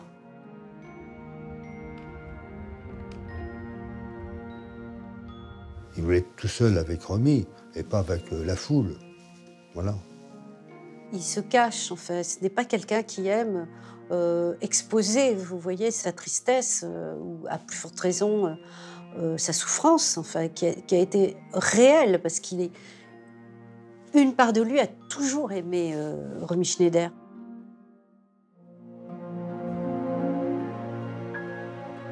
Avec la disparition de Romy, c'est encore un pan entier de son monde intime qui s'en va. Sur le plan professionnel, Alain Delon doute. Son 2e film en tant que réalisateur n'a pas remporté le succès escompté. La presse se montre de plus en plus critique vis-à-vis d'un acteur qui n'a peut-être pas saisi le tournant d'un nouveau cinéma. De nouveaux visages apparaissent, des anti-héros, parmi lesquels Gérard Depardieu ou encore les comédiens de la troupe du Splendide. L'acteur a-t-il encore sa place? Eh bien, voici sa réponse. Vous savez, lorsqu'on arrive à un degré de, disons, de carrière, modestement comme moi, et je veux dire de professionnalisme et de pratique, il y a quand même 70 films, 25 ans, j'ai la prétention de connaître mon métier. Donc il y a, si vous voulez, une espèce de stéréotype de long, de routine de long qui joue d'entrée comme ça, d'instinct, de telle ou telle façon. 9 fois sur 10, pour ne pas dire 99 fois sur 100, c'est très bien, c'est parfait, ne changez rien. Le directeur d'acteur, c'est celui justement qui demande le contraire de ce que Delon donne. Delon abuse peut-être du moi-je, ou en tout cas de la 3e personne du singulier. Donc, ce Delon, un peu caricatural, un peu à distance de son mythe, commence à susciter l'ironie, non seulement des humoristes, mais des journalistes. Christine Ockrent n'a pas d'a priori, mais son état d'esprit va changer quelques minutes avant de le recevoir sur le plateau du journal de 20h. Alain Delon m'avait promis l'exclusivité. Donc il était censé donner sa première interview au sujet de ce film qui était coproduit par la chaîne. Et je découvre, avant de descendre en plateau, qu'il est sur une autre chaîne. Et donc ça, effectivement, j'ai pas trouvé ça très correct. Dès son lancement de l'interview, la journaliste ne va pas cacher son agacement. Parlons cinéma maintenant avec la sortie aujourd'hui du dernier film de Bertrand Blier, Notre Histoire. Un film dont vous êtes la vedette, Alain Delon, un film qui n'a pas été sélectionné pour le Festival de Cannes et un film dont vous voulez garder curieusement le secret puisque nous n'avons même pas un extrait pour mettre les téléspectateurs en appétit.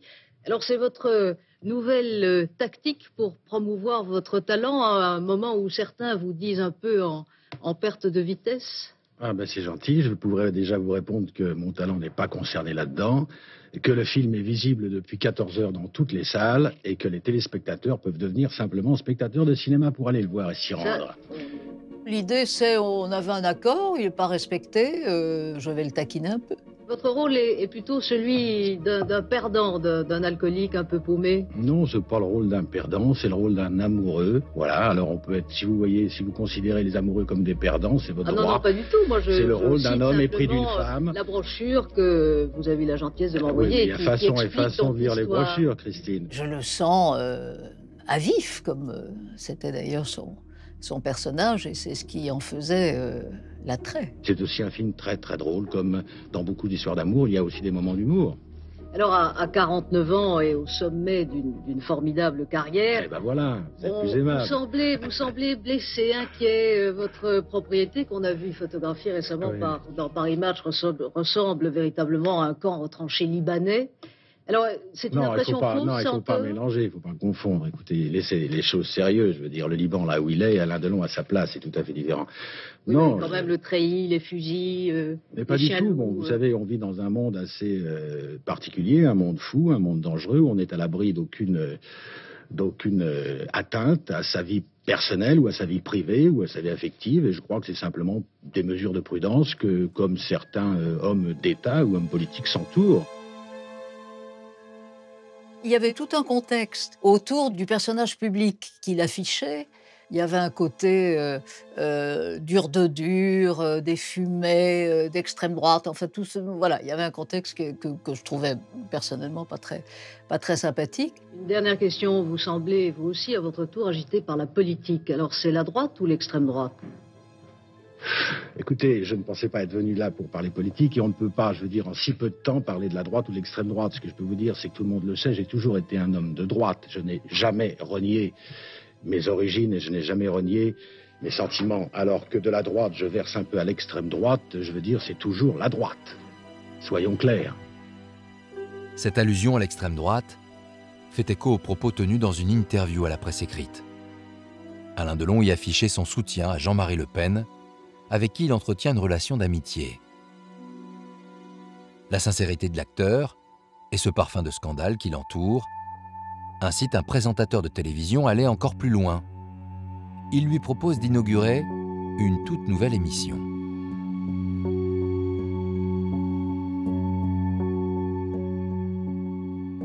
Je lui ai posé la question, avec tout le respect et la peur également, parce que j'étais sûr qu'il allait me dire non. Est-ce que vous seriez d'accord pour faire la première émission d'une émission qui s'appellerait Le Jeu de la Vérité? L'idée du Jeu de la Vérité, c'est simplement, pendant 1h30, avoir une personnalité en direct, auquel on a le droit de poser toutes les questions qu'on a envie de poser. Elle me dit, c'est OK. À partir de là, on ne s'est plus jamais rappelé. J'ai eu très peur parce que je me suis dit, jamais il va tenir sa parole, ou alors il va changer d'avis, ou il n'aura plus le temps. Va-t-il réellement jouer le jeu de la vérité face aux téléspectateurs, tout en mesurant le risque de ce dispositif? Alain Delon y voit une occasion unique d'éteindre plusieurs sujets polémiques. Nous sommes à quelques minutes de la prise d'antenne. On se retrouve à partir de 20h15. Delon a demandé à ce que tout le monde s'en aille. On se retrouve derrière le rideau. Et à un moment donné, Alain me prend comme ça par le cou. Il met sa main derrière mon cou. Et il me dit, on ne peut pas rater. Et ça me glace. On ne peut pas rater quoi? Oui, mais bien sûr. Je lui fais, mais on ne va pas rater. Et j'ajoute, Ça dépend de vous. Cette star, je vous demande de l'accueillir avec ferveur. Voici Monsieur Alain Delon.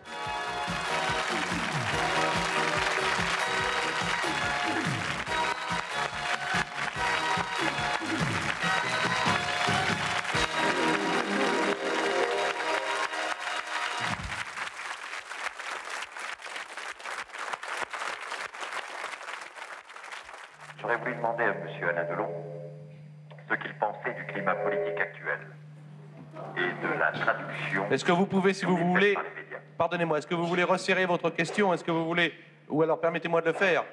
Quelle est votre position politique? Ça va nous permettre de parler de Le Pen.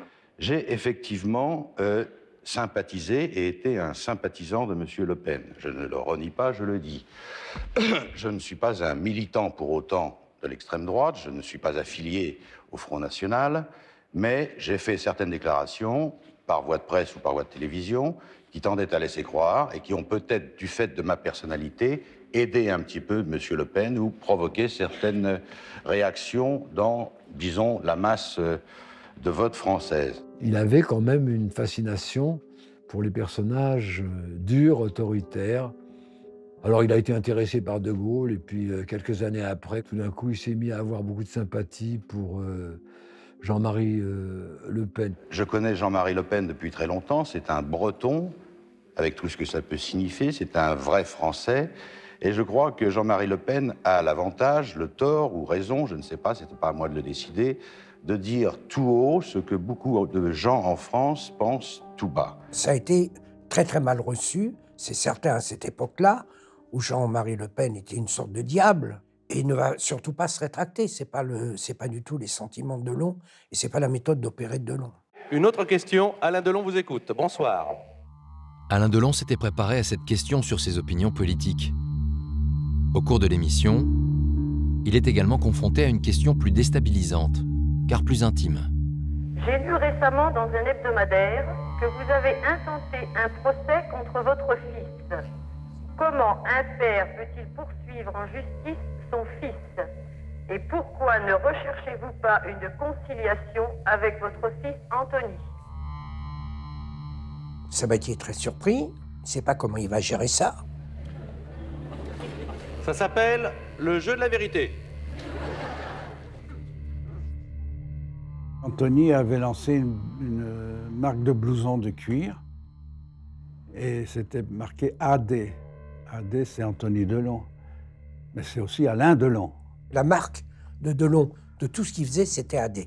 Donc il ne voulait pas que son fils s'en serve. Écoutez, chère madame, je crois, sur le plan pratique, avoir répondu à ces questions, malgré moi, dans un très grand magazine français, pour ne pas dire le premier.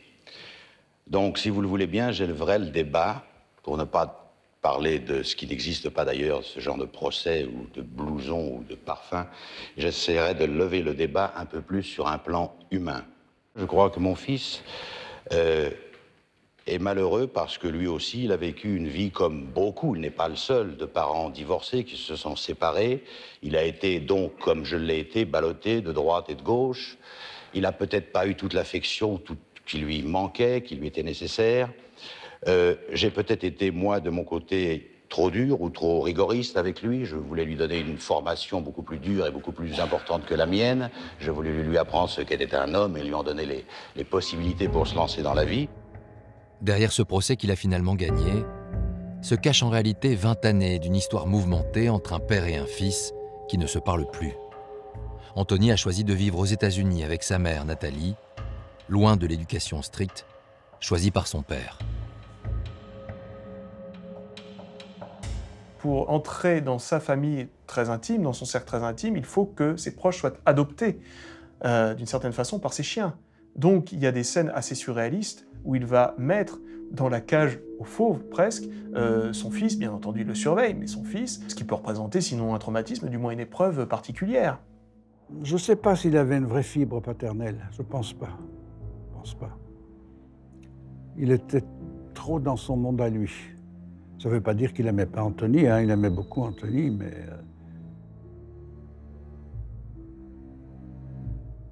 Puis Anthony, il a volé de ses propres ailes. Anthony, il a toujours essayé de casser un peu la filiation.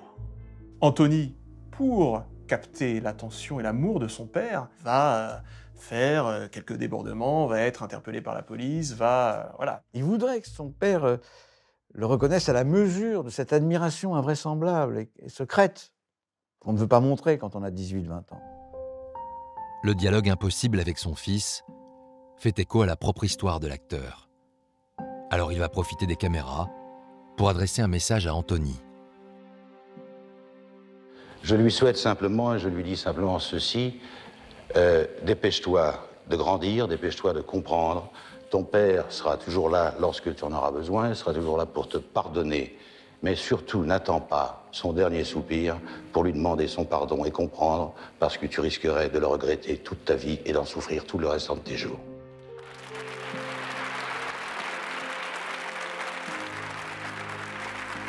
À la fin, il y a des applaudissements, non pas parce qu'on est pour Alain Delon, on est pour Anthony Delon, on est pour ce qui vient de se passer. Et l'avenir, d'ailleurs, après l'émission, c'est que je sais qu'ils se sont beaucoup parlé après. Beaucoup parlé après.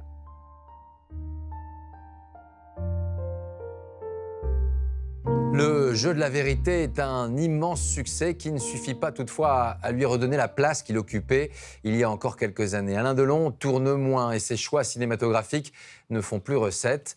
Il va profiter de cette vie, loin des plateaux, pour construire une nouvelle famille, un nouveau clan. Il a rencontré Rosalie, avec elle il redevient père d'une fille, tout d'abord Anouchka en 1990, puis d'un second fils, Alain Fabien, 4 ans plus tard. C'est alors que le passé va ressurgir. Brigitte Aubert, son premier grand amour, qu'il n'a pas revu depuis des années, cherche à le joindre.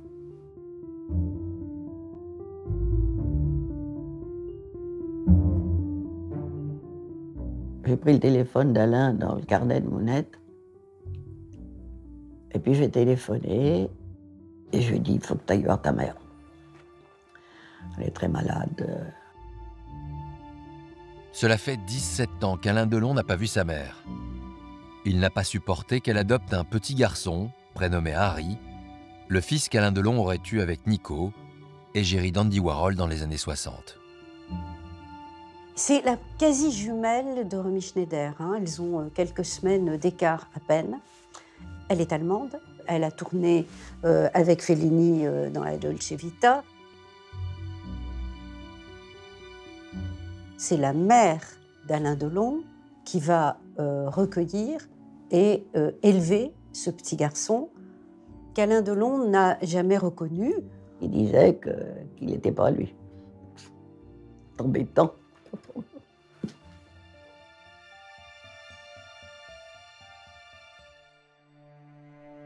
Mounette le voyait très peu.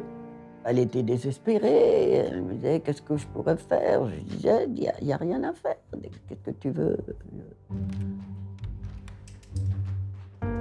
Mais elle a continué à l'aimer de la même façon, en espérant toujours qu'il allait venir ou qu'il allait téléphoner.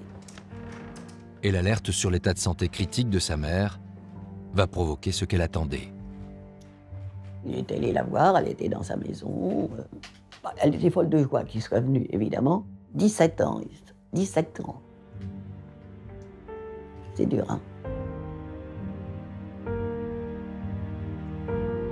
On ne saura rien de ce qu'ils se sont dit ce jour-là. Le 30 juin 1995, Édith Boulogne, Mounette, disparaît à l'âge de 84 ans. Vous savez, quand on passe autour du cercueil pour faire comme ça, alors il s'est jeté sur le cercueil, puis il a serré le cercueil, les pieds du cercueil dans ses bras. Dans son cœur à lui, je pense que c'était une réconciliation. Il avait besoin de ça. Les années passent. Sur le plan professionnel, l'acteur de 60 ans peine à retrouver cette place perdue depuis longtemps. La première, en haut de l'affiche. Il va enchaîner des projets parfois hasardeux, des polars à l'ancienne comme Un crime, comme L'ours en peluche avec Jacques Deray, mais qui n'a plus du tout la main. Ce sont des échecs, ce sont même des désastres en termes de box-office. L'âge venant, il y a moins de propositions parce qu'il y a moins d'inspiration. C'est-à-dire qu'on a moins d'idées pour Alain Delon aujourd'hui, parce qu'il est quand même destiné à être toujours l'éternel Alain Delon et non pas un homme plus âgé. De moins en moins présent sur les plateaux de cinéma, Alain Delon reste pourtant un amoureux du 7e art. Dans sa maison de Douchy, chaque fin de semaine est marquée par un appel rituel. Allô Jean-Pierre, j'ai une projection ce soir à 8h30, 9h, tu peux venir? Alors, il ne fallait pas que je dise non, parce que s'il me dit tu peux venir, c'est qu'il fallait que je vienne.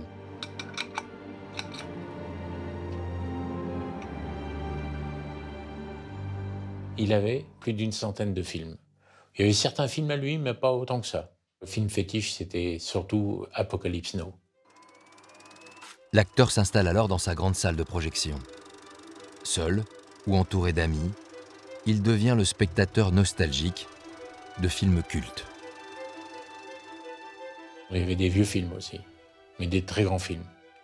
Bon, il avait une adoration pour Gabin. C'était un mec, comme il disait.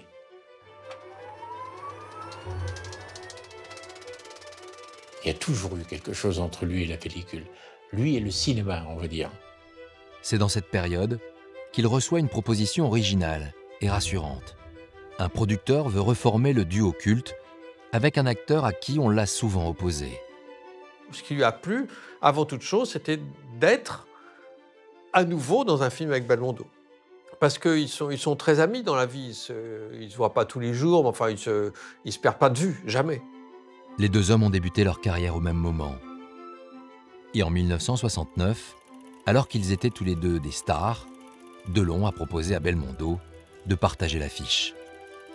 Sur le tournage de Borsalino, Jean-François Delon, assistant du réalisateur Jacques Deray, a été témoin de leur complicité.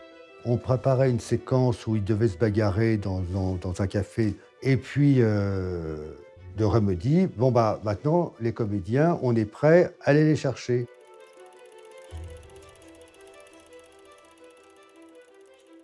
Je vais dans le quartier du Vieux-Panier à Marseille, je sillonne les rues, je dis, où ils sont? Et puis j'entends une rumeur d'enfants, de voix d'enfants, comme ça, comme une cour de récréation. Je vois Delon, Belmondo en train de jouer au football avec 10 gamins. Je vais jusque dans un cours de récréation et je leur dis, mais attendez, qu'est-ce qui se passe? Ça fait une demi-heure qu'on vous attend. Ah bon, vous êtes prêts? Me disent-ils.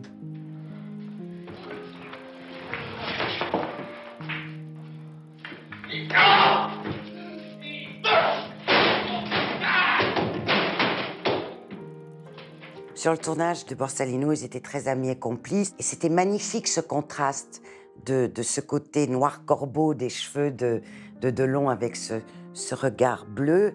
Et puis Jean-Paul avec ses mèches, sa décontraction. Quel couple d'acteurs.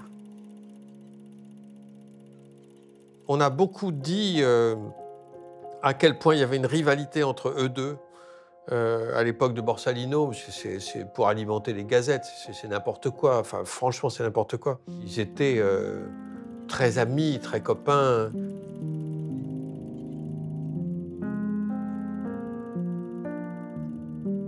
Jean-Paul m'a dit, tu vois, tant qu'il fera des films, j'en ferai un derrière, en parlant de Delon. Il y en a un qui montait sur le ring, l'autre signait un autre film. Espèce de combat de boxeurs amusé, bienveillant et en même temps tough, quoi. Voilà pour les souvenirs. Depuis, les deux acteurs ont pris de l'âge et le cinéma a changé. Le duo fonctionnera-t-il à nouveau dans ce long métrage qui a pour titre Une chance sur deux? Des séances de lecture sont organisées avant le tournage. Belmondo, est-ce qu'il le faisait exprès ou pas? J'en sais rien, mais c'est tout juste, il ne suivait pas avec le doigt les lignes. Et Delon, lui, avait tellement envie de prouver qu'il était formidable, il jouait déjà les scènes. Il avait déjà appris la moitié du texte par cœur, il était déjà sur le tournage.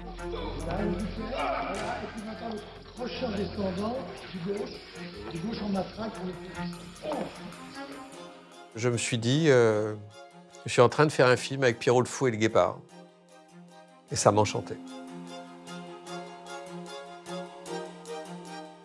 Ils s'observaient du coin de l'œil. Moi, j'observais du coin de l'œil.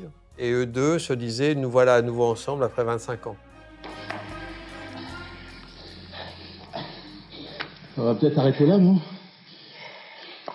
Pas la peine qu'on se dévingue de partout. Ça va. Plus ça serait de la gourmandise. Le tournage se déroule sans incident. Alain Delon, Jean-Paul Belmondo, Vanessa Paradis. L'affiche est séduisante. Seulement les espoirs vont être déçus lors des premières projections presse. Une chance sur deux, c'est un produit marketé. C'est un produit un peu trop formaté. On essaie de reproduire une formule, mais la magie a disparu, la magie s'est dissipée. Pour Delon, ça a été très dur. Parce que c'était comme la preuve que eux deux, lui et Belmondo, quoi, que eux deux étaient out, quoi. Une semaine avant la sortie, le comédien préfère prendre les devants en direct à la télévision. J'ai toujours dit que j'étais contre le combat de trop, c'est-à-dire contre le film de trop. J'ai déjà failli quelquefois peut-être faire ce film de trop, ça n'est pas celui-ci. Mais je crois que... Et puis je ne... Vous savez, je suis très particulier. Je crois que j'ai tout dit au cinéma. Je ne me sens plus... J'ai plus envie de dire des choses. Je crois que je n'ai plus rien à dire dans le cinéma. Alors dans ces cas-là, pour pas être vis-à-vis de mon public, que je respecte et qui me suit depuis de nombreuses années, je préfère me retirer peut-être. Comme il l'avait pressenti, une chance sur deux ne rencontrera pas son public. Et le comédien va se tenir à sa décision d'arrêter le cinéma. Il se retire dans son domaine de Douchy, dans cette maison que très peu de personnes connaissent. Il y a ce couloir avec les photos de ses partenaires, mais il y a aussi une pièce secrète qui renferme d'autres souvenirs. Il y a cette salle de maquillage. Et c'est drôle parce que je lui ai jamais demandé à quoi ça servait, mais il doit aimer mettre des choses en scène ou avoir un décor à lui. Il y a énormément de grosses pellicules en fait, de tous ces films qui stockent là. Deux hommes dans la ville, Mélodie en sous-sol, Le Samouraï, Le Guépard. Il y a plein de trucs. C'est impressionnant parce qu'on a l'impression un peu d'être dans un mini-musée. Ça sent vraiment le cinéma là-dedans. Il y a énormément de costumes. Il a gardé le costume de Parole de flic. À un moment, il joue un clown. Il a gardé le costume, il a gardé la perruque, il a gardé le nez. Et il aime beaucoup se retirer dans cette pièce. Je sais, quand il farfouille dans ses affaires, dans ses pellicules, il s'isole tout seul là-dedans. À part pour sa famille et quelques rares intimes, Alain Delon est plus insaisissable que jamais.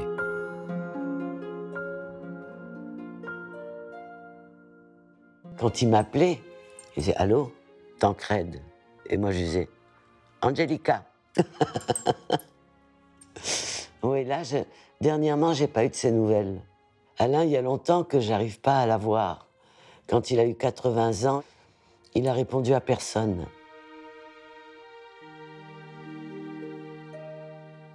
Quand il vous envoie une carte de vœux, on y voit 4 jeunes gens, 4 beaux jeunes gens, Cassel, Brialy, Distel, Delon.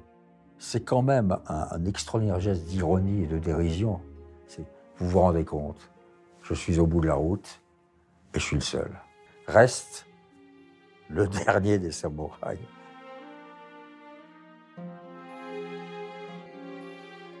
Il n'accepte pas le temps qui passe. C'est dommage parce qu'on se voyait tellement avant.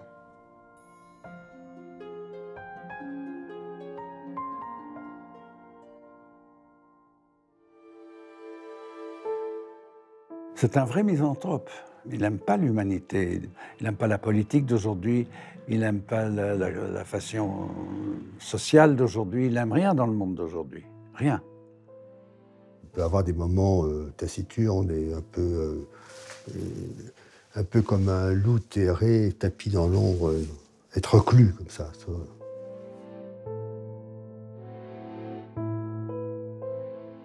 Il va se réfugier dans la solitude, avec ses grands chiens, il est tout seul, et se dire je les emmerde tous. Voilà. Ouais. Quand nous, on est avec lui, quand on va le voir à Douchy, il adore ces moments conviviaux de famille, mais en même temps, je sais vraiment qu'il a besoin d'être tout seul au bout d'un moment. ça va bien, il faut qu'on s'en aille, et c'est pas contre nous, c'est juste qu'il a besoin de retrouver sa solitude. À force d'avoir été habitué à ça, il le recherche aussi, hein. Il doit en souffrir, et en même temps, il en a besoin. La solitude de son enfance ne l'a en fait jamais quitté. Elle revient dans le dernier acte de sa vie, dont il a écrit lui-même la conclusion. À Douchy, il y a une sorte de petite chapelle, l'endroit où il veut être enterré. Il y a les tombes de ses chiens qui sont autour. Il y a 30 tombes, parce qu'il veut se faire enterrer avec les chiens.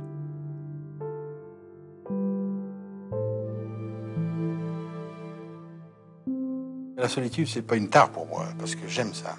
Je m'y suis fait très jeune, très tôt. Moi, je suis toujours l'enfant que j'ai été.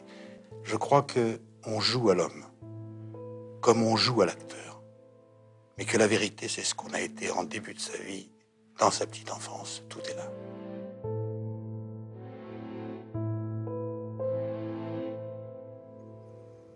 La solitude d'un fauve, voilà pour ce film qui, je l'espère, vous aura permis d'approcher d'un peu plus près ce mythe, cette légende du cinéma et ses 60 ans de carrière. Merci à vous de nous avoir suivis et à très bientôt.